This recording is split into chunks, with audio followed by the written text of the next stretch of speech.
आप देख रहे हैं air news.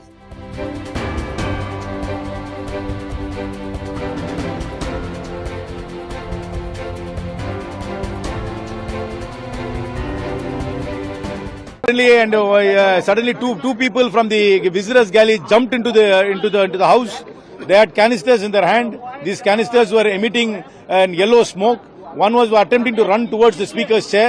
He was overpowered by members, and I do not know, they were shouting some slogans which I couldn't make about.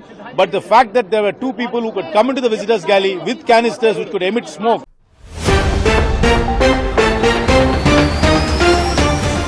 संसद में घुसपैठ पर एक्शन, 8 सुरक्षाकर्मी सस्पेंड, लेकिन सुरक्षा पर सफल गई। 13 दिसंबर को संसद में घुसपैठ मामले में संसद सचिवालय ने गुरुवार को 8 सुरक्षाकर्मियों को सस्पेंड कर दिया। इनके नाम रामपाल, अरविंद, वीरदास, गणेश, अनिल, प्रदीप, विमित और नरेंद्र है। उधर पीएम मोदी संसद पहुंचे और उन्होंने केंद्रीय मंत्रियों के साथ बैठक की, जिसमें गृह मंत्री अमित शाह, बीजेपी के राष्ट्रीय अध्यक्ष जेपी नड्डा, केंद्रीय मंत्री प्रहलाद जोशी और अनुराग ठाकुर मौजूद रहे। सूत्रों के मुताबिक आरोपियों ने पहले ही संसद के बाहर की रैकी कर ली थी। सभी आरोपी एक social media page Bhagat Singh fan club से जुड़े थे। लगभग 1.5 साल पहले सभी आरोपी मैसूर में मिले थे। आरोपी सागर जुलाई में लखनऊ से दिल्ली आया था, लेकिन संसद भवन में एंट्री नहीं कर सका। 10 दिसंबर को एक एक करके सभी अपने अपने राज्यों से दिल्ली पहुंचे। घटना वाले दिन सभी आरोपी इंडिया गेट के पास इकट्ठा हुए, जहां सभी को कलर स्प्रे बांटा गया। पुलिस ने बताया, शुरुआती जांच के अनुसार संसद सुरक्षा उल्लंघन का मुख्य साजिशकर्ता कोई और है।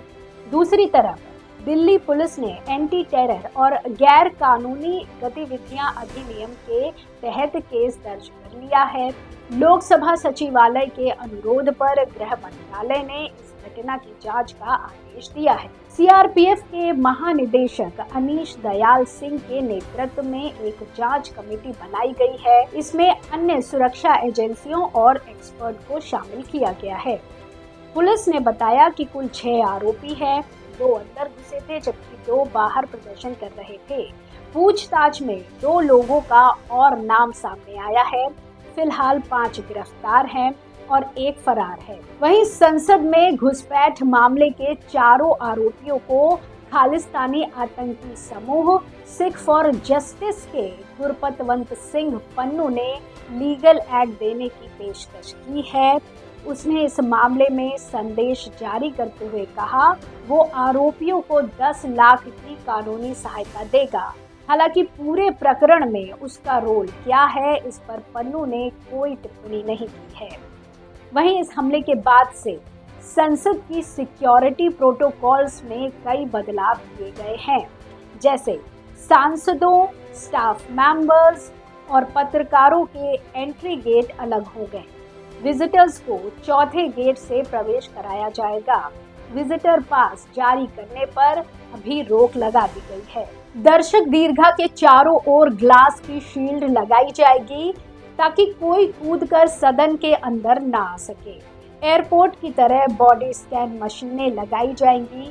साथ ही सुरक्षा कर्मियों की संख्या में भी बढ़ोतरी की जाएगी। हालांकि संसदीय सुरक्षा से जुड़े एक शीर्ष अधिकारी ने बताया कि स्मोक कैन अंदर कैसे पहुंची, ये सबसे हैरानी की बात है। अगर ये जूते या मोजे में छिपा था तो डोर फ्रेम मेटल डिटेक्टर में जरूर पकड़ा जाना चाहिए था।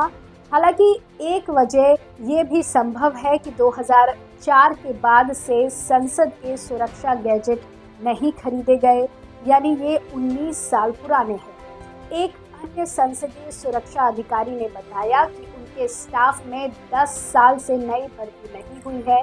करीब 150 सुरक्षा कर्मियों के पद खाली पड़े हैं। नई संसद में फेशियल रीडिंग के उपकरण ही नहीं है, बाकी मैनुअल चेकिंग बहुत कम हो गई है। पुरानी संसद में उस पर ज्यादा जोर था। ऐसे में कई सवाल और उठते हैं, जिस पर ध्यान दिया जाना बेहद जरूरी है, ताकि ऐसी घटनाएं रोकी जा सके।